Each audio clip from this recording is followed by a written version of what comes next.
अध्याय 6 का महत्वपूर्ण टॉपिक क्या था? उच्चतम न्यायालय का संगठन के बारे में पढ़ा था। उच्चतम न्यायालय का संगठन किस प्रकार से होता है, उसके प्रमुख अंग कौन कौन से, उनकी प्रमुख शाखाएं कौन सी है। आज उसी कड़ी को आगे जोड़ते आज हम करेंगे उच्चतम न्यायालय की शक्तियां, सुप्रीम कोर्ट के पावर। उच्चतम न्यायालय की शक्ति, संविधान द्वारा उच्चतम न्यायालय को विशिष्ट प्रकार की शक्तियां प्रदान की गई है, जिसके कारण उच्चतम न्यायालय बहुत पावरफुल हो जाता है। आज हम करेंगे उच्चतम न्यायालय की प्रमुख शक्तियां कौन कौन सी है। तो व्हाइट बोर्ड की व्हाइट स्क्रीन में देखिए, पहली जो शक्ति लिखी है उच्चतम न्यायालय की शक्तियां। पहला लिखा है प्रारंभिक क्षेत्राधिकार। प्रारंभिक क्षेत्राधिकार से तात्पर्य होता है उच्चतम न्यायालय की ये वह शक्ति है जिसके माध्यम से हम ये कह सकते हैं ऐसे मामले जिनकी सुनवाई केवल उच्चतम न्यायालय में ही संभव हो सकती है, इसके अलावा अन्य न्यायालय में इसकी सुनवाई संभव नहीं हो सकती, इसलिए इसे क्या कहते हैं? प्रारंभिक क्षेत्राधिकार। ऐसे मामले जिनकी सुनवाई केवल उच्चतम न्यायालय में ही संभव हो सकती है, अन्य किसी न्यायालय में, अधीनस्थ न्यायालय में इनकी सुनवाई, इन मामलों की सुनवाई संभव नहीं हो सकती, इसलिए ऐसी जो शक्तियां हैं वो प्रारंभिक क्षेत्राधिकार कहलाती है। प्रारंभिक क्षेत्राधिकार में कौन कौन शक्तियां हैं? जैसे दो राज्यों के मध्य आपस का विवाद है, या दो से अधिक राज्यों के मध्य आपस का विवाद है, या केंद्र सरकार प्लस राज्य सरकार का आपस का कोई विवाद है, तो ऐसे मामलों की सुनवाई केवल और केवल कहां पर भी उच्चतम न्यायालय में ही संभव हो सकती है। समझ में आ गई बात? प्रारंभिक क्षेत्राधिकार से तात्पर्य कि सुप्रीम कोर्ट की उच्चतम न्यायालय की वो शक्तियां जिनके माध्यम से ऐसे मामले जिनकी सुनवाई केवल उच्चतम न्यायालय में ही संभव हो सकती है, अन्य किसी अधीनस्थ न्यायालय में इनकी कार्रवाई संभव नहीं हो सकती, ऐसी शक्तियां प्रारंभिक क्षेत्राधिकार कहलाती है। जैसे दो राज्यों के मध्य आपस विवाद है, दो या दो से अधिक राज्यों के मध्य आपस का विवाद है, या केंद्र सरकार और राज्य सरकार के मध्य आपस का जो कोई विवाद है, कोई मुकदमा है, तो इनकी सुनवाई केवल प्रारंभिक क्षेत्राधिकार के अंतर्गत सुप्रीम कोर्ट में ही संभव हो सकती है। अगला पॉइंट है प्रारंभिक एकमेव क्षेत्राधिकार। प्रारंभिक एकमेव क्षेत्राधिकार से तात्पर्य होता है जब मूल अधिकारों का हनन होता है, तो ऐसी कंडीशन में, ऐसे हालात में वह व्यक्ति या भारत का नागरिक उच्चतम न्यायालय में या उच्च न्यायालय में कहीं पर भी मूल अधिकारों के हनन के विरुद्ध वह अपनी अपील कर सकता है। वह उच्चतम न्यायालय में भी अपील कर सकता है और उच्च न्यायालय में भी अपील कर सकता है, हाई कोर्ट में भी कर सकता है और सुप्रीम कोर्ट में भी कर सकता है। तो उच्चतम न्यायालय भी यह आज्ञा देता है यदि किसी भारतीय नागरिक का मूल अधिकारों का हनन हुआ है तो उसकी सुनवाई उच्चतम न्यायालय में भी संभव हो सकती है। इसे प्रारंभिक एकमेव क्षेत्राधिकार कहते हैं। अगला है अपीलीय क्षेत्राधिकार। अपीलीय क्षेत्राधिकार से तात्पर्य यह होता है उच्चतम न्यायालय भारत में न्याय प्रदान करने की अंतिम संस्था है। अंतिम अपीलीय क्षेत्राधिकार, अंतिम अपील है। यहाँ उच्चतम न्यायालय में राज्यों के हाई कोर्ट, राज्यों के उच्च न्यायालय या अधीनस्थ न्यायालयों के विरुद्ध मामलों की सुनवाई करने की आज्ञा स्वयं सुप्रीम कोर्ट देती, उच्चतम न्यायालय देता है। और इस कानून के अंतर्गत कौन कौन से मामलों की सुनवाई उच्चतम न्यायालय में हो सकती है? पहला है संवैधानिक। संवैधानिक से तात्पर्य क्या होता है? इसका आर्टिकल है 132। इसके अंतर्गत हम ये कह सकते हैं यदि उच्च न्यायालय, यदि कोई भी हाईकोर्ट यह प्रमाणित कर दे कि हाईकोर्ट में चल रहा कोई भी मुकदमा, उच्च न्यायालय में चल रहा कोई भी मुकदमा वह उनके दायरे से बाहर है, वह उच्चतम न्यायालय के क्षेत्राधिकार में आता है, तो ऐसे मामले हाईकोर्ट उच्चतम न्यायालय में भेज देती है। ये संवैधानिक अधिकार है उनका, ये आर्टिकल 132। दूसरा है दीवानी मामलों की सुनवाई।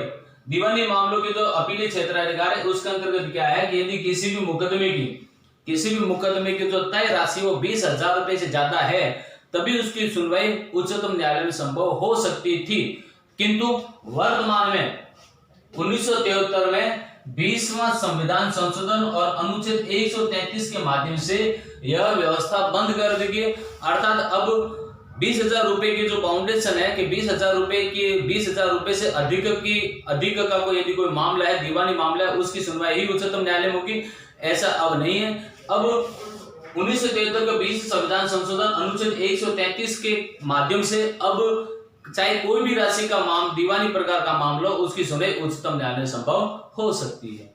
अगला है फौजदारी अपीलीय क्षेत्राधिकार। फौजदारी अपीलीय क्षेत्राधिकार से तात्पर्य होता है कि यदि उच्च न्यायालय ने, हाई कोर्ट ने यदि किसी व्यक्ति को फांसी की सजा दे दी है और उसने सुप्रीम कोर्ट में अगर इसके लिए अपील की है तो उसकी सजा को, उसके मामले को उच्चतम न्यायालय सुन सकती है, उसके मामले पर निर्णय दे सकती है। या यूं कहे कि हाईकोर्ट के जो अधीनस्थ न्यायालय है, हाईकोर्ट से नीचे जो सेशन न्यायालय है, मैंने क्या लिखा है देखो, नीचे के न्यायालय ने फांसी की सजा दे दी और यह सजा माफ कर दिया। अर्थात हाईकोर्ट के नीचे जो अधीनस्थ न्यायालय है, अधीनस्थ न्यायालय ने किसी नागरिक को अगर फांसी की सजा दे दी और हाईकोर्ट ने उस फांसी की सजा को माफ कर दिया, ध्यान से सुन ले, यदि हाईकोर्ट ने या हाईकोर्ट के अधीनस्थ जो न्यायालय है, अधीनस्थ न्यायालय ने किसी व्यक्ति को फांसी की सजा दे दी और हाईकोर्ट ने उसे माफ कर दिया, अधीनस्थ न्यायालय ने किसी दोषी व्यक्ति की सजा माफ कर दी और हाईकोर्ट ने उसे फांसी की सजा दे दी है, ऐसी दोनों विपरीत परिस्थितियों में वह व्यक्ति उच्चतम न्यायालय की शरण ले सकता है। दोबारा समझा देता हूं कि अधीनस्थ न्यायालय ने किसी व्यक्ति को दोष मुक्त कर दिया और हाईकोर्ट ने उसे फांसी दे दी, अधीनस्थ न्यायालय ने किसी व्यक्ति को फांसी दे दी और हाईकोर्ट ने उसको दोष मुक्त कर दिया, तो इन परिस्थितियों में व्यक्ति उच्चतम न्यायालय की शरण ले सकता है। या उच्च न्यायालय को हाईकोर्ट कैसा लगे कि फौजदारी प्रकार का जो कोई ऐसा मामला है जो हाईकोर्ट में आया है, जो उनके अधिकार क्षेत्र में नहीं है, जो उनके अधिकार क्षेत्र को सही ढंग से व्याख्या नहीं करते और ये उच्चतम न्यायालय के क्षेत्राधिकार का मामला है, तो ऐसी कंडीशन में भी, ऐसी परिस्थिति में भी फौजदारी प्रकार का जो मामला है वो सुप्रीम कोर्ट में जा सकता है, इसकी सुनवाई उच्चतम न्यायालय कर सकती है। विशिष्ट अपीलीय क्षेत्राधिकार, विशिष्ट अपीलीय क्षेत्राधिकार से तात्पर्य यह होता है कि उच्चतम न्यायालय यह कहता है, आर्टिकल 135 अनुच्छेद 135 के माध्यम से यह कहा गया है कि केवल सैनिक न्यायालय को छोड़ करके भारत के अन्य अधीनस्थ न्यायालयों के समस्त प्रकार के मुकदमों की सुनवाई उच्चतम न्यायालय में हो सकती, चाहे हाईकोर्ट है, चाहे भारत के सभी राज्यों का हाईकोर्ट है या उससे अधीनस्थ जो न्यायालय है, उन सभी न्यायालयों के विरुद्ध उच्चतम न्यायालय में अपील की जा सकती है।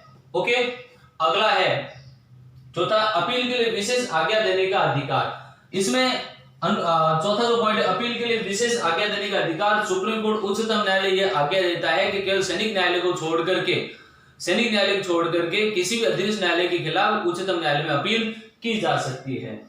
अगला 5वां पॉइंट है परामर्श संबंधी अधिकार, आर्टिकल 143 परामर्श संबंधी अधिकार अनुच्छेद 143 के अंतर्गत भारत का राष्ट्रपति उच्चतम न्यायालय के न्यायाधीशों से परामर्श ले सकता है और उच्चतम न्यायालय के न्यायाधीश भारत के राष्ट्रपति से परामर्श ले सकता है।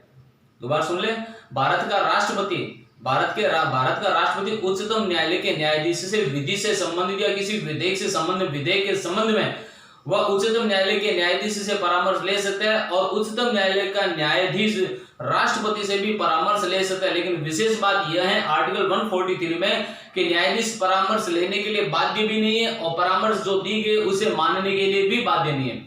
उच्चतम न्यायालय के न्यायाधीश परामर्श देने के लिए भी बाध्य नहीं है और परामर्श मानने के लिए भी बाध्य नहीं है। दोनों ही कंडीशन में राष्ट्रपति और उच्चतम न्यायालय दोनों के विवेक पर निर्भर करता है परामर्श दे या न दे, दी गई परामर्श को माने या ना माने, ये परामर्श संबंधी सुप्रीम कोर्ट की शक्ति है।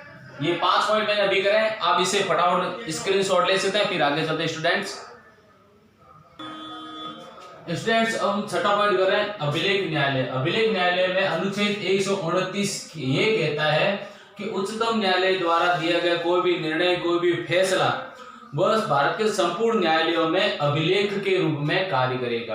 अर्थात सुप्रीम कोर्ट ने जो भी निर्णय, जो फैसला दिया है वो अधीनस्थ न्यायालयों के लिए अभिलेख रूप में या डाटा के रूप में कार्य करेगा। उनके प्रामाणिकता पर किसी प्रकार से संदेह नहीं किया जा सकता। सुप्रीम कोर्ट द्वारा दिए गए निर्णय के खिलाफ किसी भी न्यायालय में अपील नहीं की जा सकती। यदि सुप्रीम कोर्ट द्वारा दिए गए किसी भी निर्णय के खिलाफ यदि अपील की जाती है तो वह न्यायालय अवमानना का दोषी माना जाता है और उसके खिलाफ वो न्यायिक प्रक्रिया के माध्यम से उसके खिलाफ मुकदमा दर्ज होता है। ओके, अगला पॉइंट है मौलिक अधिकारों का रक्षक। सुप्रीम कोर्ट को मूल अधिकारों का संरक्षक माना जाता है। मौलिक अधिकार वो अधिकार है जो भारत के संविधान द्वारा नागरिकों को प्रदान किए गए, जिनकी किसी भी दृष्टि में मूल अधिकारों का हनन नहीं हो सकता, चाहे किसी भी कंडीशन हो जाए, किसी भी स्थिति हो जाए, मूल अधिकारों किसी भी दशा में रद्द नहीं किया जा सकता। केवल आपातकाल कुछ मूल अधिकारों पर कुछ समय के लिए रोक लग सकती है, अदरवाइज मूल अधिकारों का हनन किसी भी सूरत में नहीं हो सकता। तो मूल अधिकारों को संरक्षक के रूप में सुप्रीम कोर्ट उच्चतम न्यायालय का विशेष अधिकार है, ये मूल अधिकारों की रक्षा करती है। यदि किसी भी मूल अधिकार, किसी भी नागरिक के मूल अधिकारों का हनन होता है तो न्यायपालिका 5 प्रकार रीट जारी करता है। 5 प्रकार रीट कौन कौन जारी करता है? बंदी प्रत्यक्षीकरण है, परमादेश है, अधिकार पर्चा है, उत्प्रेषण है। ठीक है, ये 5 प्रकार रीट जारी करता है। इस प्रकार हम कह सकते हैं सुप्रीम कोर्ट से उच्चतम न्यायालय मूल अधिकारों का रक्षक है। न्यायिक पुनर्विलोकन कह सकते हैं या न्यायिक पुनरावलोकन भी कह सकते हैं। आर्टिकल 131, 132 के द्वारा हम ये कह सकते हैं कि राज्यों की व्यवस्थापिका द्वारा बनाया गया ऐसे कानून जिन पर उच्चतम न्यायालय न्यायिक पुनरावलोकन के माध्यम से उन कानूनों की जांच कर सकते हैं। या यूं कहें, राज्यों की व्यवस्थापिका 131, 132 के माध्यम से उच्चतम न्यायालय के अधिकार प्राप्त है। राज्य की व्यवस्थापिका द्वारा यदि कोई ऐसा कानून वहां की संसद, वहां के पार्लियामेंट या विधानमंडल द्वारा, विधानसभा द्वारा ऐसा कोई कानून या नियम बनाया गया है जो संविधान की सही ढंग से व्याख्या नहीं करता, तो उच्चतम न्यायालय का अधिकार है अनुच्छेद 131, 132 के माध्यम से कि वहां न्यायिक पुनरावलोकन या पुनर्विलोकन करें।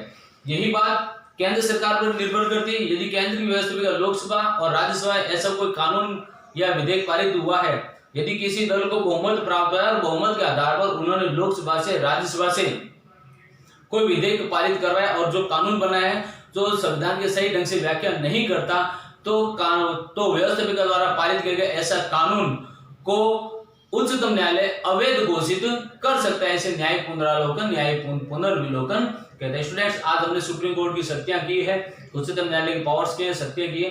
ये टॉपिक बहुत इंपॉर्टेंट है कॉम्पिटिटिव एग्जाम के लिए भी और 10th के एग्जाम के लिए। तो आप स्टूडेंट इस टॉपिक को बहुत ढंग से पढ़ें, इसको समझो, पूरा वीडियो देखें और पूरा वीडियो देखने के पश्चात यस सर करके कमेंट्स जरूर करें। Best of luck, thank you. आप इसका स्क्रीनशॉट ले सकते हैं